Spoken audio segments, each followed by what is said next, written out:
Hello, family. I'm Janaya Future Khan, and this is Dark Woke. Just before we hit it, I want to say thank you to all the listeners out there, and a special shout out to the supporters who make this show possible. It truly means the world to me. If you'd like to become a member, our Patreon is linked in the episode right up below. Hello, family. So, you've done a lot. You have developed, or in the process of developing, a Black sensibility, right? We've talked about that. We've talked about the need for having a Black sensibility and what that allows. We're trying to approach and deal with this race stuff differently because the one thing we all seem to agree on is that it's hard, right? So just a really quick synopsis, because yes, we're going to be talking about Hasan Piker. Yes, we're going to be practically applying the things that we've learned. And yes, it is essential. But let me preface with saying I am very fucking annoyed. And I know I'm not the only one. One of the amazing things about a shared sensibility is that I don't have to explain to you why this is so annoying. You immediately get it, and or you will by the end of this episode. It is that we're doing this work is good, and that the fights are happening is good. But it's fucking annoying because we're dealing with, and this was like part of the frustration, right? So much of this work started with my recognizing that a lot of people who identify as leftists today, whether that's a capital L or a lowercase l or whatever it is, right? They have a lot of opinions on the things that are happening in, politically. They have a lot of opinions of what's happening around the globe, but they do very little reading, very little research. They have no years in peers. And, they're not much different than an anti-vaxxer in terms of how they're approaching this work. This is not the work, but I think we have to actually grapple with the fact that it's not that everybody's wrong.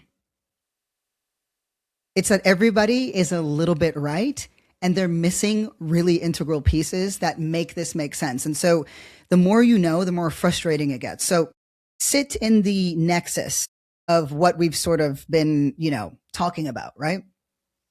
Because we talked about race and class, destroyed that one. Give me the debate. Come to me, D-League. I will NBA you. Sit down. We put that one to rest, but that is simply one of several conversations and fights and arguments over the course of months and years and then decades of trying to just quiet this point. One thing we know is, racism persists, and it persists for lots of reasons, but we can go back to, and we talked about Reconstruction and how this, in terms of parallels, there is no greater parallel between now and Reconstruction era. So go ahead and check those episodes out if you don't know what I'm talking about, but you don't necessarily need to know to lock into this one. What I will say is you might not have the depth of appreciation that one with a Negro sensibility has. And I switched to Negro sensibility on purpose because here's the thing. This whole episode started out with this big Negro spiritual sigh. Because to be talking about what is a leftist, or to be calling oneself that at this particular point when we're so down bad, is a bit confusing to me. It suggests we still don't necessarily get it, but that's okay because that's why we're here. Okay. So now I'm going to tell you what happened. So Hasan Piker is one of the, if not the largest left-wing streamer in America, right? So he's on Twitch, and a lot of the debate around Piker has to do with whether or not he's a good guy. I don't care whether or not he's a good guy. That's not interesting to me. I can't prove that. I have no relationship to him. What matters to me is what he represents, what he claims to represent, and then what he accomplishes from the things that he claims to represent. That is how we should approach any leader. But what we're dealing with are people who are not leaders in the traditional sense, in that that was earned amongst a set of peers across years. This is now the internet culture. This is streamer culture. And so as people who care about what happens to society, we have to there's a greater due diligence. And, I might be just talking about myself here. I might be talking about the fact that, because I've been sitting with this and the need to do more education work and how frustrating that is, right? It's so frustrating because, as I've mentioned, it's the certainty that that we should be very, very, very, very critical of. Anyone who is talking about certainty right now is a problem. And I want to remind you that that is what fascism offers. It offers simplicity and certainty. Oh, this is the problem. So at this stage, anybody who is saying the Democrats are the problem, and that's all that they're saying, is not somebody who is wrong. And they're also not somebody who's completely right, but they're right a little bit. They're right enough. But to have that opinion, does that make you a leftist? Does a leftist mean now equal something else? I'm going to play the clip that set the internet ablaze, and I'm going to tackle where everybody is right, what everybody's missing, and the questions that we need to ask ourselves moving forward, because this shit annoyed me. Let me just be clear. I did not want to do this episode. It's too consistent with what work we have to move into. But if you know what we know now, this whole conversation and the fights that are happening, they're so far below not only where we need to be, but where we are and where pretty much every talented person I know is. But they're busy doing the work. And then there are people talking about what they believe the work to be. So let's play the clip, and then I'll talk about some of the responses. But just a very quick synopsis. So I believe this is from Hasan Piker does this podcast called like Fear and, I guess, with a couple other people. And Jennifer Welch was on it. And she's one of those I've had it ladies. I like her just fine. You know, I think they're very similar, you know, entry points into their talking work. I can't call it the work, and I'll explain why. But I want to be clear that this is going to be one of the most balanced takes that you can expect, with some real moments of fucking unhinged levity, because we need it. But what started out, because I was so angry at everyone for a minute, and I wasn't sure whether to bring that up, because we keep having the same fights, and it's so irritating to me. But it wasn't really about this specific incident. I'm going to tell you about another one, and it has nothing to do with this shit, but you'll get exactly what I mean. So, Corey, let's pull up the clip so that y'all can hear, and then, you know, we'll get back into it. Who do you vote for, J.D. Vance or Gavin Newsom? Well, I'd have to vote for Gavin Newsom, of course, 100%. I wouldn't blink. What about you, Hasan? I'd probably vote third party. You would? Oh, yeah. I mean, at that point, it doesn't even matter. Like, because my policy on this is the same as, like, my refusal to endorse Kamala Harris. The reason why I did not endorse Kamala Harris was because she did things that were not only unproductive, but also unconscionable. And I still stand on that. I still talk about it all the time because people constantly bring it up. They're like, you didn't sufficiently like promote Kamala Harris. You're the reason why she lost. And I'm like, I am incapable.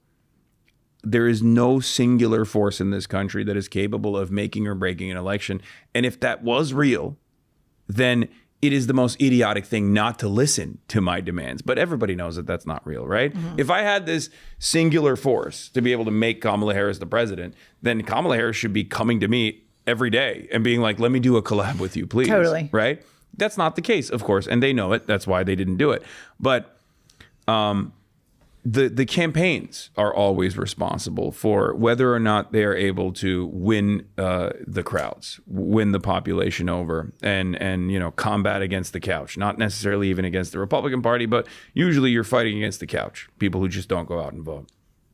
And for me, the way I see it is, if the Democratic establishment makes this decision one more time, just as they did with Hillary Clinton, just as they did with Kamala Harris, and in some ways, just as they did with Joe Biden as well, which led to Trump too, then they just don't care. And there's not much I can do. Let me tell you something. Yeah. I agree with everything you say, but as a person who lived in a red state for 50 years, I would crawl through 10 feet of concrete to vote for Gavin Newsom, even though I think he's duplicitous, a hypocrite, a thirst trap, hungry for power, all of the things that you say, and harms the Democratic Party and sets the psychological soil to be more prey to fascism. All of that I agree with. But there are so many young, queer, Black, brown, marginalized people in red states.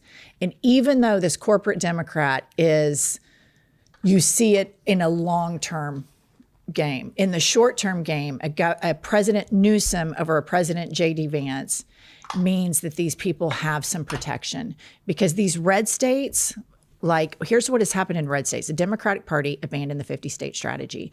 So you have Republicans or a Republican that switches party as a Dem, and their goal is to out-crazy each other. So in Oklahoma, we have like zero Muslim population, but we have banned Sharia law like 4 times. You have a guy that's running for governor right now that's so against transgender people that he has a commercial where there's a banana and he slices it with a knife, like that somehow people are going to start whacking wieners off at school in Oklahoma City public schools where they just put the Trump Bibles in them.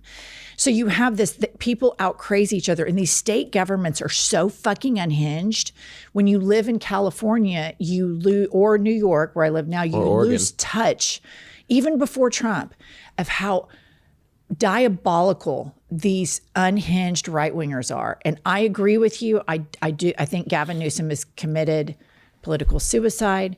I think Kamala started off her campaign well, and she should have stayed to the left and leaned into it. They all thought she was liberal anyway, so why not just lean into it? Yeah. But I would enthusiastically crawl through 10 feet of concrete for all of the marginalized people. Do you feel like the Democrats know that, and that's why they get away with their ineptitude? 100%. That's what I mean. Yeah, so 100%. I'm like, I don't even entertain that stuff, especially this far out from an election. Remember how I said it was like, this is going to be balanced? It works until I have to listen. This is what I'm going to say. Okay.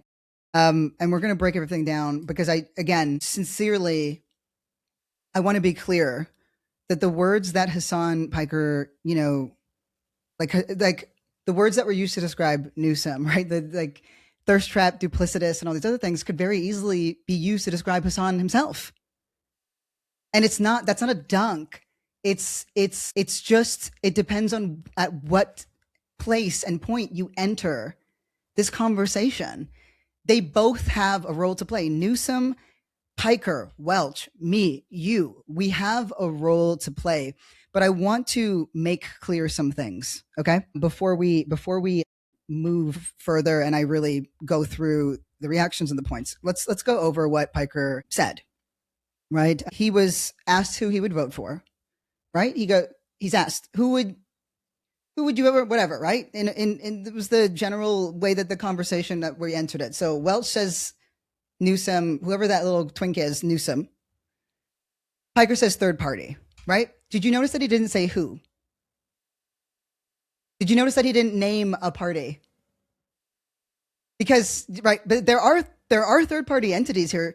They're not very strong. You wouldn't know them, but the one that most people know is what? The Green Party, right? But he didn't say he voted Green Party. He said he'd vote third party. I'd vote a third party candidate. Now, look, there are several governors, for example, I'm sure that are running. And I'm sure there's one day going to be people who have run for presidents that, on an independent campaign trail that maybe would do better than we've seen, right? It's possible, but you want to know how it's possible? I just put a pause in there because you don't know, because Hasan didn't mention it. We talk about it and we'll talk about it more, but it's really important when you say, I would vote third party, right? But he didn't say which party, nor did he mention how one would get to that. I'll circle back to that. He says, I am incapable, right? Well, first of all, then he brings up Kamala Harris. So when he's to defend that I would vote third party, he then says, he brings up Kamala Harris. And I get that. A lot of people, anybody who today is still talking about Kamala Harris, what year are we in? Right? Like, we're in hell right now. We're in woke hell. I don't have time for conversations about Kamala Harris. I remember when she couldn't string a sentence together, but I also remember when she was, back in the day when she was a pretty good set. But this is the thing. This isn't about defending the Democratic Party or not. This isn't about whether the Democratic Party cares or not. That's completely irrelevant. It is about what we are willing to do to build power on our side, using every tool available to us. And we can't do that if our leaders are tools themselves. What do I mean when I say that? Okay. First of all, I want to back Hasan's point. If every person who didn't vote for Kamala Harris had voted, right? All the little weirdo lefties and the annoying people who thought that they were, doing incredible work by not voting, right? I want to be clear. You were marching to stop the funding of Israel to bankroll Palestine's one-sided genocidal war against Palestinians, but refuse to do anything to impact the foreign policy that made that possible. And then you judge people for voting, right? When you yourself are out on the streets and petitioning to whom and to what? When you're like, me, right? And I get it. I love being that guy. Who were you talking to? You were petitioning the president, right? And so you would judge people for voting for a president. You judge people for voting for local and state level politics. But you don't see the correlation between, and this isn't about judgment. Every single person who didn't vote, if they had voted for Kamala Harris, who identifies as a lefty, she still wouldn't have won. The whole thing was set up to fail. So anybody who's still saying that to Hasan, but he's like, if I had been there, and again, I say this all the time, it's a great line, so put it in your back pocket. You're defending a point I'm not contesting. You were asked, like the space was made for you to explain why you would vote third party when? In 2020, what? 8, 9, right? 2028? So why are you talking about Kamala Harris now? And that's not to say that he shouldn't. It's that the question itself was avoided. Why are you bringing up Kamala Harris? But again, people aren't sitting there. And I'm going to talk about how his other points. Let me just be clear though, right? He called her she did things that were unproductive and unconscionable. Those are empty, hollow words. I'm here for it. I am not a pro Harris person. I'm a pro power for us person, and I'm a pro choose the conditions under which you fight person. I've seen too many times how nihilists have said, who call themselves leftists but don't actually do any work that is a benefit, to larger swaths of people. When I say benefit, though, I want to be clear. It's not, hey, this person makes me feel affirmed when they talk. I'm talking about the people who put food on the table for other folks, who fight for other people's rights in a much more tangible way. But the way to do this work is manyfold. He goes on, the campaigns are mostly responsible. Sure. The Democratic establishment, we all know the Democratic establishment is rotten to the core, but this sentence that he said, right? I am incapable of doing this. There's no single force that could disrupt an election. We need to hit this right and quick, okay? Because there was a lot there. I didn't need the last couple of seconds because the whole thing was a nothing burger. And I'm going to tell you why, okay? So let me be clear. I want to start with saying that I want to back Piker in that if every single person who voted, right, if every single person who said don't vote for Kamala Harris voted for Kamala Harris, right, all those weird little annoying lefties, all the little like sanctimonious whatever, which is totally fine. Like nobody's wrong in this. I want to be clear, right? Nobody's wrong. But if every single one of them voted, Kamala Harris still wouldn't have won. So the idea that Hasan could somehow be responsible for whether Kamala Harris won or not is very, very silly. But was that what was asked of him? Was that what the question that pretty lady asked? I don't think it was. I think that there was a space for him to explain why he would vote third party. Now, question, when is the election? In 2028?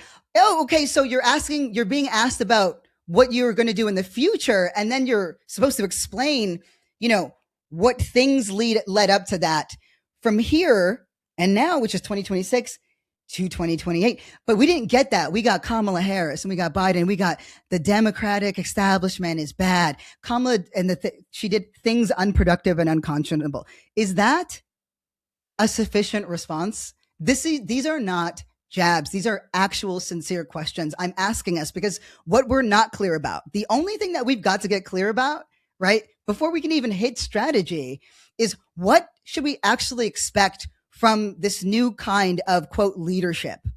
Because what is not going to work is, then you don't even get it and you're da, da, da, da. And to be honest with you, no one who's drawn to a mic, and you've heard me say this before, okay? For internet peoples, right? If you have a thought in your head and the second that thought comes into your head, your second thought is everybody's got to hear this. You're a dummy, right? You're a dummy. But that doesn't mean you have to stay stupid. And that doesn't mean you're stupid across all areas. But it's just that they have an easier time. Okay, so if you're going through it with me right now and you are having a major Negro spiritual sigh, you are not alone, because what we're doing right now is we're watching people who are talking like they're Olympians and they're fucking curling with a Le Creuset. Okay?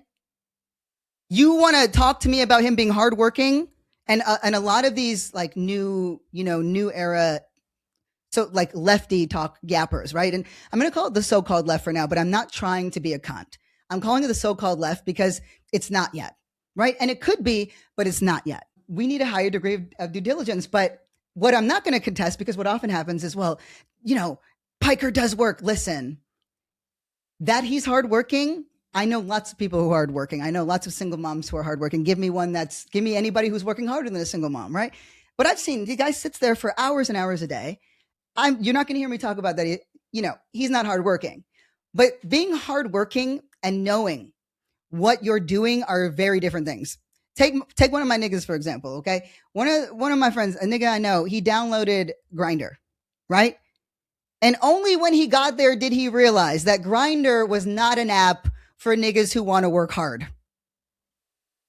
Just because you're hardworking doesn't mean you know what you're doing or you know where you're going. Sometimes, right? Sometimes you think you know what you're talking about. You think you know where you're headed, but actually, well, do you want to know something? I would argue most of the men on Grindr are hardworking. So maybe he found what he was looking for. I hope he did. Okay. So we settled that, right? And then Hasan says campaigns are most responsible, right? They're the ones responsible for what happens or doesn't happen. 100%. But how are those campaigns determined? Is it because the government and politicians care about us, or is it because we're powerful and we tell them what they need to be doing and then we make them do it? Because otherwise they won't, because they're all slaves to their little corporatocracy, right? That's what we know to be true. The constituents are not the stakeholders. The corporations are the stakeholders, because we don't have caps on political spending. Anytime that somebody is bringing up third party options in America and don't talk about the obstacles towards having an actual successful third party election, is not somebody that you can take seriously yet. Now, that doesn't mean you can't take seriously about other things, but what I mean is this. If I can't actually reasonably talk about a three-party system. I'm from one. And I want to remind you, right? We have in Canada, the Conservatives, the Liberals, and the NDP. Conservatives and Liberals constantly vying for supremacy. Everybody sort of marched right. The Overton window has moved right. But you want to know what the NDP does? Canada's three-party system forces, right? And we're first past the post. So it's different from here. We operate in the same way that the UK does. In my opinion, it's a better system, because elections aren't explicitly then based on, spending. That's neither here nor there. The third party in Canada is the NDP. Having a third party demands coalitions in the government. So that means no matter if I'll use the we here as the NDP, if the NDP wins enough seats, right? And it doesn't have to be that many. They just have to win enough. Whatever major government is in power, it's almost explicitly going to be the Conservatives or the Liberals, right? They have to work with the NDP. They must always end up having to work with the NDP in some way, shape, or form. And you want to know what the NDP pushed the last major win they've had? And they've had some significant wins, but I just want to give you an idea of what it looks like when we actually have some power, right? They were like, we're going to cut this, and this, and this. And the NDP said, no. Oh, put a little more money there. You can cut that. But then everybody who makes this much money and below needs a dental plan. That's paid for. Oh, we're not going to do that. Oh, great. Then you have no government. And they're like, okay, we'll do that. There's your stamp. That is a functional three-party system. If you are talking about you would vote third party at this stage in 2026 under authoritarianism, you have to deliver on something to call yourself a leftist, right? Because otherwise you're just a loser, right? Which is your theory of change. How are you have to demonstrate to us how we get there. One of the things that we need to keep, because it actually is a wonderful thing, is the fact that we are the smart team. We're smart and then we're stupid. They're stupid. And so you can just talk out of your ass there and nothing can make sense. And it never has to. But on our side, words mean something. And we're not fighting some political bullshit war. We're fighting for the things that make life worth living. That's the point. That's what we're fighting for. So when he brings up the Democratic establishment, I'm like, you're not going to hear any fights about that. What's missing is the theory of change. It's not enough. It's never been enough for Black folks to be like, oh, just unproductive and unconscionable. Yeah, that's most of the government. That's most of the things that happen. But when he says, I'm incapable, no single force can disrupt an election. Well, that's neither here nor there. We're going to move on from this because there's no point. But I want to talk about what Welch said. Because she said, I call through 10 feet of cement if it meant making these people's, and she mentions Black folks, brown folks, LGBTQ youth, if it made their lives a little bit easier. Right? And his response was, do you feel like the Dems know that? And she says, well, yeah. And then they all agree that that's why then they just do whatever they want. I can't think of somebody having a weaker power analysis that has called themselves a leftist for that long. So the other thing that you need, right? You need your power map, and then you need your theory of change. Your power map is your understanding of how power actually works in the country and who and what the players are. That's your map. You want to know why maps are good? So that you know where you are and you know what landscape you're in. You want to know why having a theory of change is good? Because it's not enough to say, well, I would just do this. Because one thing that Welch is correct about is the fact that people are harmed. So let me now make my argument. Okay. Let's get into it a little bit. Let me get a little faint sheen on my forehead. Let's hit it. I want it because I have been so upset. Okay. At the simple bitch behavior that's happened online. This is a case where everybody is a little bit right and they're missing the picture. So let me make the argument as it ought to be made. Let's start with the fact let's start with the worst possible position that every annoying leftist takes up, which is that the system is irredeemable. The system is irredeemable. The system is irredeemable. It will never be fixed. It'll never be changed. Okay, fine. Work from there. As a leftist, knowing that the system is irredeemable, knowing that nothing will ever change, doesn't that mean that we should save and protect as many people that we possibly can for as long as we possibly can? Is that not the mandate of every leftist? And is the mandate not to use every single tool that we have? Anybody who is telling you to make yourself less powerful is not somebody that has been cooking enough in this work, but we have been stripped bare. We don't have any infrastructure for training. So it's not that I blame, but I do think there's a level of hubris that folks are all too okay with for people that don't know what they're talking about. And I'm sorry, but attending protests that other people organized and even organizing a couple of your own doesn't mean that you're an expert. You need what? What have we talked about? Years and peers. But let me go in, and this is where we're going to be talking about it. This is turning a bit into a rant, but it is very much an informed rant. Okay. I want to remind you about all the things that you've learned so we don't have to go through them again. Okay. And we're good. So there's an underlying thing that's happening in all of this, right? And it's not Piker and it's not Welch. It's this collective sort of lefty world. Because this guy brings up Sanders as if like I would vote for Sanders. And the thing is, anybody who's still talking about it, and for the record, if I could have voted for Sanders, I would have. But I was looking at it, understanding that Sanders was never going to win. The guy is one of the most inactive. And by the way, I love my little fucking matzo ball. But the guy's been inactive. He's one of the most inactive senators in Congress for as long as he's been around. It's been decades. He's beloved and he ought to be, but he's been incredibly inactive. He also has almost zero successful experience coalition building. That's what made Elizabeth Warren better. That's what makes AOC better, right? Oh, well, these Democrats, they don't represent my politics. Yeah, dumb. Why would they? Their job is not to represent our politics. We're in 2026 in late stage capitalism. This thing has been going for a lot longer than you've been born. You think they're just going to be like, no, I totally agree with Sarah. Sarah from Massachusetts? Oh yeah, me and her have the same politics. No, that's not how this fucking works. They're not supposed to care. We're supposed to make them. We make them care by building power. Nothing good has ever been given to us. That's what sucks because this world is awesome. And I honestly think like The only reason why we don't have more success is because we don't fight consistently and regularly enough, because we've taken for granted the fact that the culture, you know what I mean? The culture, right? Our rights are taken away, but, you know, we can get like two pretty gay men bum fucking with over the backdrop of hockey, and we're like, okay, society is saved. By the way, give us more. Give us more of that. That was a good time. I really enjoyed the discourse. It was a little bit unhinged, but it was a good time. But the point is we're like, okay, well, it's okay that these rights are being stripped because the culture, that's not our belief system either. The thing is, as you know, we don't have a belief system. I am against these things. But what are we for? Right? What are we for? What are our non-negotiables? We haven't figured that out yet, but that's okay, because 15 years of organizing, and I think we're getting a pretty clear picture. But I want to be very clear about something.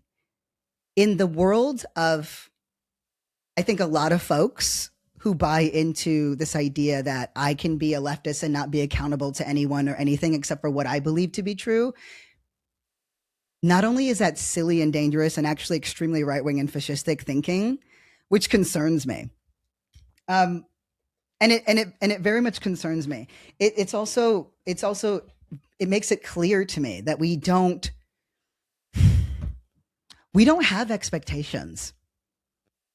Do you want to know what I'm trying to say? What I'm saying is we're a down bad bitch right now. Like, we're looking thirsty. We're looking very dehydrated. We're looking parched, right? Our elbows ashy. Whoever got my voodoo doll, please put some Vaseline on its lips. We're not doing a good job, because if we're down bad where these answers are sufficient, we're losing the recipes. Okay, but let me lock back into it, because what I want to say is, we look at all these platforms, right? We've talked about the fact that it's odd that in Black History Month, right, on the 100th anniversary of Black history in America as it's celebrated, at a time when there are no greater parallels between Reconstruction, when we had a vision of America for a number of years that was amazing and awesome, where Black folks had just been emancipated from slavery because they fought to make it happen and fought for their own rights, despite the fact that most of them couldn't even fucking read and had been more abused and ravaged than you could possibly imagine. And they thought, you know what? Yes, let's actually be citizens. Let's be able to vote. Let's build up our own families and our own land, and let's heal, and let's be part of the political world. And then every single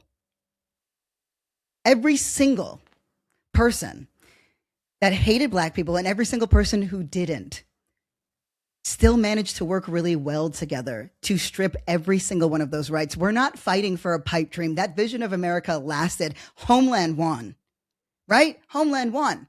And the question we have to ask ourselves, right, is, if somebody is, whether intentionally or accidentally, doing the job where they're repeating right-wing talking points or aiding in the making of their agenda, we ought to strip them of their leadership. But that is not what I believe Hasan is doing. It's what I think I'm worried about him doing later. But there's a lot of intervention points for that. And I want to be clear, I don't think it would be on purpose. Now, but I want to go back to this Black point, right? Trump's agenda and the entirety of Project 2025 disproportionately impacts Black Americans more than any other population. So at a time when we have a president that is only here as a direct result of the white backlash from the first ever Black president in America, during the 100th anniversary of Black History Month, when there's not a greater parallel between Reconstruction and now, right? When there's an agenda that harms Black Americans more than anyone else, there is not a single left-leaning platform in any way that actively, regularly engages or platforms Black people at all. And in fact, not only does it not do that, but nobody's talking about race at all. Nobody. We said, fuck ICE, get ICE off the streets, right? And who are they picking up? Anybody who's brown, anybody who's Black, right? But somehow it's fuck ICE, but nobody's talking about race. And that's not weird. It's weird. It's fucking weird. It's weird. But we now need to understand it as something deeper. That was a great way to enter the conversation, but now we're doing the practical application. I want you to think about this. The underlying sentiment is if you vote for the Democrats, right, at this stage, right, do you feel like the Democrats know that we need them, right? That's the belief. That is, to me, a very childish understanding of power. It's like, I'm going to hurt you because you hurt me. But the thing is, Hasan's not who gets hurt, right? He's not who gets hurt. But this isn't about Piker. This is about us. And this is about us getting our shit together, because here's the thing. The underlying belief, right? If you're just going to vote for Democrats, you're an idiot. Do we think so little of Black Americans? Because the direct implication here, right, is that there's something stupid about you. And in fact, if you think about it, right, from Bernie Sanders on, since his campaign, there's been this thing where it's like, yeah, but where there's been a non-engagement with the Black voter base. And I'm not talking about me, right? We all know I can't even vote.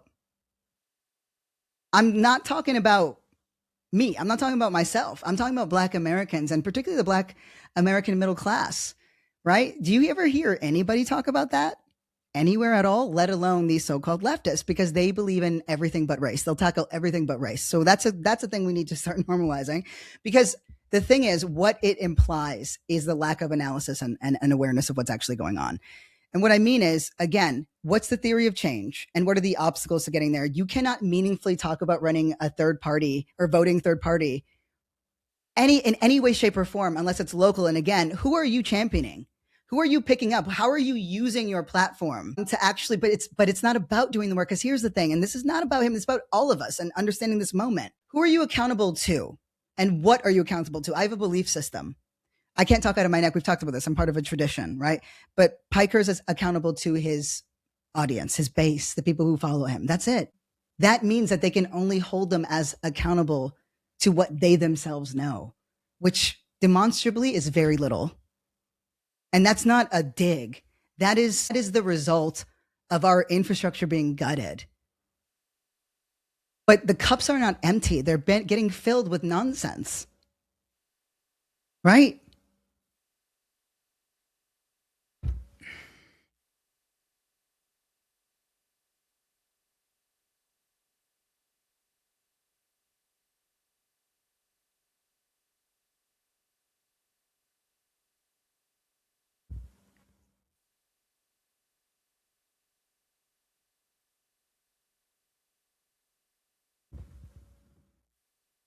How can you present a theory of change that is useful and meaningful if you have no grasp of American history or its politics or how things came to be? I want you to think about, again, that interaction, okay? I want you to think about that interaction that we just saw. I would vote for Newsom. I would vote for Newsom. I wouldn't. But here's what pisses me off. All these so-called, Dem supporter people, the people who think that they're smarter than Hasan and smarter than folks who say you shouldn't vote. And that's not what he said. He said, I wouldn't vote for Newsom, right? But all of these things get conflated. Let's go to what people said about him. They said he wouldn't vote for Newsom. This guy doesn't care about you. He doesn't care about anybody. He's just some big millionaire and he just da-da-da-da. That's also a stupid point. That's a stupid point. It's fine that he doesn't want to vote for Gavin Newsom and, in 2026. That's perfectly fine. But he also didn't necessarily say that, right? Because now, this is what bothers me about people who don't understand debate strategy. You now have to defend whether or not Gavin Newsom is the best viable candidate in 2028. We don't have enough information for that. And also, the guy can be a bit of a prick. Yeah. It's not about them liking us or us liking them. It's whether it's to what extent we can make them do what we need done. But you don't do that by doing nothing and doing except for like, I'm gonna withhold, because it's this idea that, do you feel like the Dems know you're going to vote for him and therefore that, and it's like, then in that binary way of thinking, it's like, okay, well then not voting is sure going to show them. Is that so? Not voting is going to show them. Great. Yeah, you know what? I'm going to get fucking scurvy. And I'm not going to be able to walk anymore because I have polio. And there's going to be this 12-year-old girl gets pregnant, but it's okay because there's no pride flags. And we're going to have, 11-year-old boys addicted to gambling, but literally cannot do math. Right? I'm going to be sick to my stomach in medical debt. Can't get a fucking bus anywhere, but I can't afford a car either. Right? All to show the Dems. But I got you, right? I got you, though. And it's the idea that suffering people, that putting people through torturous conditions would somehow make them more inclined to vote at all. It's just, there's nothing, it's a nothing burger. There's nothing in that argument, and it drives me fucking nuts to hear it. Because I've lived through it, as you know, long before all this happened, right? I'm not going to, no, that's the Trump's first win. Fuck Clinton. Clinton and Trump are the same. And you know what? Yeah, they represent this. They represent two heads of the same coin, right? But the only people who lose in the toss is us. Again, you gotcha. We all got. There's no got you in this. Nobody is fully right and nobody is fully wrong. All of this is the byproduct of the conditions that we're in right now, and they're pretty fucked up. So it's okay to want more due diligence from the people who are calling themselves leaders, but it's also a priority if you're going to criticize to actually be able to effectively name what those fucking criticisms are. Right? He doesn't care about you. It doesn't matter whether he cares about us or not. It's to what extent even the populace can push Piker towards where he needs to be or inform him, because I'm going to tell you, he started calling his little following shit a movement. And I thought it was like, you don't even know what that word means. And that makes me sad, but it doesn't make me nervous. But it does make me sad because it suggests that our really wonderful infrastructure is gone. And the people who are best informed for this kind of work are too busy doing the work to spend 8 to 12 hours a day just talking on a microphone. They're actually helping people. And so the job now is, how do we move this person towards that? But that particular argument bothered me. And it also, I don't think we need to put ourselves in positions where it's a blue no matter who, right? This is what's bothering me, is that the false equivalency is either a blue no matter who false equivalency, and the other side of it is left equals no voting. Both of these are fucking stupid. This is like very simple bitch behavior. It's a matter of power. Do we have the power right now to put a cap on political spending? Do we actually have the power to put a cap on political spending? Do we have the power shored up so that we can end the filibuster, right? Under Democratic leadership and Democratic majority? No, we don't have that either. Okay. Do we have the power to abolish the Electoral College? No, we don't have that power either. Oh, okay, cool. So if you can't speak to the theory of change, right? If you can't demonstrate the utility of your thoughts, you aren't a leader yet. I want to be clear about what leadership is. There is a pundit, which is fine, right? And a streamer, which is also applicable. You can even go ahead and call Hasan an activist. You call him a leftist. But a leader knows. And we ought to hold our leadership responsible to this. It's not about what you believe. It's about the results of your beliefs. That's how we have to hold leadership accountable. And I'm sorry, but I went from 20,000 followers to 2 million. That's not what we should expect from our political leaders. We need better, right? So with more infrastructure, it could be that becomes a moot point. We don't need to worry about whether he is or not, because the role that he plays is right sized. And I'm just using him as a catch-all, but the arguments were so much about him. And it really, I found it really annoying, but I want to go back to this black thing for a minute. Do you like how I said that? I want to go back. Let's talk about this black thing for a second, though. I want to be really clear about something. All of this is what we're seeing are people bending over backwards. They're doing mental gymnastics to not have to meaningfully engage with the Black American population. I'm not worried about me or any of this, in terms of how this impacts me. I'm not a Black American. And also, we've seen what happens when I shoot my shot. This isn't about whether or not I'm concerned about our efficacy. I believe in us implicitly. We're going to do well because we're going to do. What concerns me as someone who feels very protective and defensive of the Black American experience and Black Americans in general is the level of intelligence that they've displayed over decades of brutality, abuse, theft, aggression. And then while it was all happening, everybody telling them that it's not, right? The level of intelligence and restraint, the level of possibility. And even if you look at the tradition, I've talked about the tradition, there's several that I follow, but one of them, of course, is the Black feminist tradition. It doesn't allow for nihilism. It doesn't allow for, well, I'm going to just see what happens. I'm going to believe what I believe only. And, and because I know the Democrats are going to use this. People, it should matter. Because, I'm not even going to speak to the rest of this. I'm going to move on. It should matter to you. Because again, that's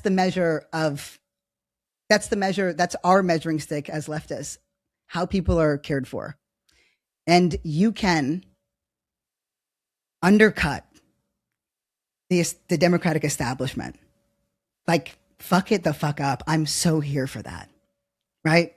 And you can criticize the Democratic establishment and all the Democrats. That's totally fine. Right? That's great. You can do that. You can do that as anybody. But if you're a leader, then and if you call yourself a leftist with a capital L, and you also have to work really hard to put the right people in charge. You have to work really hard to remove those obstacles because that's what we do. That's what we do. The thing that's missing is the theory of change. And they're angry a lot of people were angry at Hasan. A lot of people went after him for what he said, but it was a lot of hysteria and not for the right reason. It's all of us not understanding what a power map is or what a theory of change is. It's that simple. It's honestly just that simple. And it's about who we're accountable to. I'm going to play one Hasan clip and then a piece of a Welch clip. And in the Welch clip, she's defending Hasan. And Hasan's is short. So the Piker one is short and the Welch one is longer, but I'm only going to play the first part of the Welch one because it's the only part that matters, right? So let's just hit them back to back and I'm going to round us out here. You're yelling at one of the few people that does give a fuck about trans people in general, okay? That's all you're doing. Democrats don't give a fuck about you. They would literally shoot you in the fucking head if it meant that they would be able to secure additional electoral wins. Shut the fuck up. Gavin Newsom has proven that he doesn't care about trans people. This is the thing. Do you remember the issues I had with everyone who was like, I can't vote for Kamala Harris because of Palestine. I can't vote for Kamala Harris because of Palestine. And this isn't about voting or not voting. It's actually about the argument itself, which was stupid. It wasn't a good argument. I know because I paid attention to it. And by the way, I don't want to say stupid in the way that I'm a little bit irritated. Okay. I think it's so important to try to figure things out. That's why we're on this planet, okay? We're on this planet to try to figure things out. What do I think about things? How do I feel about things? But what makes me angry and why I'm speaking from this, why I'm feeling frustration is it was the hubris and it was the judgment and it was the virtue signaling that it ended up representing that was really frustrating. But again, we don't need to waste time on it. Is though people marching and saying, if you voted, you're a shill. If you voted, you support the rapacious, da da da da. But again, how are you going to change? How are you going to stop the funding to Palestine, right? That's going directly to Israel so that they can kill Palestinians in a one-sided war because of our foreign policy. You're mad at people for voting who want to try to influence that foreign policy while you do nothing to influence it yourself, and they're the ones who are wrong. Meanwhile, you're out and you're saying, petitioning to stop the sending of funds for bombs, but who are you petitioning? The sitting, president? Your feelings are because I care, that's enough. I'm right, and I care. What did Welch say to defend Piker? Right? She said Newsom doesn't care about trans people. What did Hasan Piker say to defend himself? I care about trans people. They don't even care about you. I shoot you in the head. Like, shut the fuck up. Which is a weird way to finish a statement saying I care. But that aside, I get the frustration. Right? What the fuck does them caring have to do with anything? This is what's confusing to me. From the lens of power, it is inconsequential. I mean, ideally, of course, we want to position the people that care and that are like-minded and believe. But we don't even treat those people well when they get in office. We toss them away because, again, we just decide that they become just part of the rapacious, the this, that, and the other. I watched as AIPAC literally went after Black Democratic representatives that had the politics that Hasan claims to have. And he did nothing when AIPAC went after them because and who got those people in power? Black organizers that were part of the movement for Black Lives because they did work. Well, the people who said that Clinton and Trump were the same haven't done anything. What are the results of your beliefs? It's okay to have them. What did you do with them? That is the measure of leadership. Those are the people we need to follow. But it doesn't matter whether they care because we make them. Every good thing we have, every protection that we have is because we fought for it. You think corporations were like, hey, let's give people the weekend? No, we fought for it. You think fucking, oh, you know what? We should have health standards because people are dying from food poisoning and E. coli because we don't have great, sanitation in our corporation. You think they gave that to us? No, somebody fought for that. And then a bunch of people fought for it. That's how we have unions. That's why we have rights and protections. That's why there's HR. That's why these things exist because we made them happen. It wasn't about them caring because it's an entity at that point. It would be like asking a representative, at that level, right? When you're a president, to care is like asking if a corporation cares. It is the measure of your power. If you can fit it so that your agenda is seen through by these people while you shore up your power so that the people who do want to execute it are there and can. I just don't understand why we don't get this. It's very easy and obvious. Am I the one? Am I nuts? I feel like honestly a Looney Tune right now. I turned into a cartoon character for a minute. And this is the thing that gets me, right? You judge Black Americans who continuously vote Democrat because you haven't demonstrated a theory of change. You don't care about American history in any meaningful way because you can't, because you don't think about or care about race, and you can't understand capital or anything in this. How would I describe it? The imperialist, white supremacist, capitalist, Christian, heteropatriarch. You literally can't understand it if you're not engaging meaningfully with a racial analysis, because that's how these laws and policies were made. Again, like it's the same tools, y'all, over and over and over again. It's the exact same tools. It's whether or not they care is inconsequential because we should operate from the fact that it doesn't matter if they do or not, because it matters whether we care enough to be powerful enough to fix things. It's not about them caring about us. But you know how you would know that? If you were in a tradition that was in part or completely informed by a Black sensibility. You want to know why? Because I want to remind you that when slavery was abolished, it wasn't, there were the anti-slavery camps and there was the pro-slavery camps, right? That's the only place they disagreed on. They only disagreed on whether or not slavery, chattel slavery, should exist. They were in complete harmony on the fact that no Black person was equal to a white. So the laws that we have in this country and the way that they're applied and the way that they're not applied, right? Like the popular vote, for example, gets defeated by the Electoral College. If you cannot demonstrate a theory of change around that, if you can't demonstrate comprehension for the fact that we are operating at all times from a 3 to 4 point deficit spread, which is why Ezra Klein is correct about things, but he's an idiot about everything else. Do you want to know why we haven't won anything meaningful on the left for decades? Because it's been decades since the left gave a shit about actually meaningfully organizing with Black people. I'm not saying only care about Black issues. I'm just saying that if you, for whatever reason, only cared about Black issues, you actually, not only would you get things done, because that's the only thing that's worked in America, is when Black folks have won it, that's where everybody's rights come from.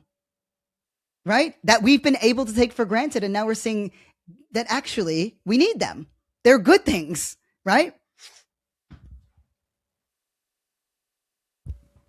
But if you don't care to know and you don't understand it, you actually can't move.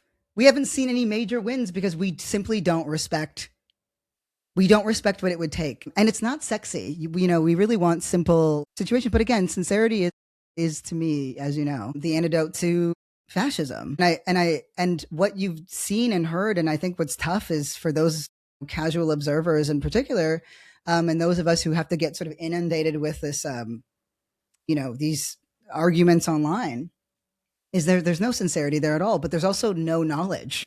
So it's just like, what are we doing? I hope you can see now the practical application of the sort of work we've been doing together and why it's actually so hard for me to be online. No, that's not the conclusion I want you to take, but rather why it's felt so awful to be online, why it's felt so awful to be an activist or anybody on the left, and why it's so awful to engage with the discourse, because it's all insincere and it's all bullshit. I do think as a leader, there needs to be consideration for the fact that your bottom line is, part of this. But for the left, it's actually fascinating to think about this. Anyone who refers to themselves as a leftist, for whatever reason in America, sees Blackness and Black identity as a liability issue. When honestly, the only thing that's ever stopped meaningful change in this country, including having a democratic socialist nation, is white people. That's it. And the thing is, you can't change the conditions of white people who have adopted a white sensibility. You can't change the conditions of anyone or anything in this country. And I'm being very specific about this country. If you aren't meaningfully engaging in Black American history, in Black American rights. But the thing that makes me confused is that you know how to use identity politics when you weaponize it against Black Americans. You seem to know what this means, which is a raised fist. You seem to know the lexicon and the language and the aesthetic of the Black Brain Trust, or specifically the Black American Brain Trust. So, there's a lot of takeaways from this, and none of them gave me anything more insightful than the work that we do, but it felt pertinent that we go through this. And yeah, I'm done with it now. Like you know what I mean? We're doing good work, and I want us to focus on doing good work, but I see, and we all see like the need to really be more present, because this is dumb. This is actually really not smart. All of us are so much smarter and better and more sincere than what we've been giving each other. And my thing is, shouldn't we, at the very least, give each other our best sometimes? Since we're technically in this fight together? I don't know. We'll have to figure that one out later. No, I actually really didn't want to do this, so I'm going to be relieved when we get to tomorrow, and I can, but it is important, and now we're done. I did it, Corey. I'm looking at what I'm doing at this moment is looking at my notes so that I never have to talk about this again.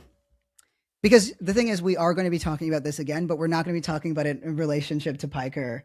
But we're so clearly in need of many kinds of leadership. But what is most jarring is the absence of Black leadership. And we've described and discussed some of those. We've described the absence and we've discussed some of those reasons. But it's a lot more insidious than I thought. And that's irritating to me. But it also is like a lot of the best and the brightest I know are burnt out because they were doing so much work and they constantly get abused. They're the ones that the FBI, whose doors are getting knocked on by the FBI. But Piker is not. It's not. I think it's very stupid to be identitarian and say, if these policies don't affect you, we shouldn't listen. That's so stupid as an argument. But I do think it's okay and fair and essential to say, we demand and need, not even demand, we need a better type of leadership from you. But then be clear about what that type of leadership is. Don't just leave it to him to figure out.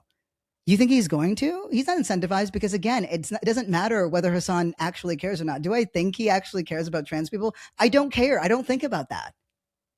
It's not consequential to me because my goal is to build up power so that the regular and random people online who suddenly pop up out of nowhere and say, I'm a leftist and I'm a leader and everyone should listen to me and I've done this and I don't need to worry about that because they're a dime a dozen.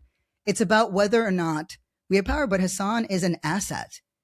Hasan's a narcissist. Okay, he's a narcissist on our side. There's a lot more on theirs. I'd rather be able to think about how to apply him and use him most usefully. And I think he does want to be useful, but I do think there's a lot of arrogance and a lot of you get a lot of affirmation online enough a day and that's all you think you need.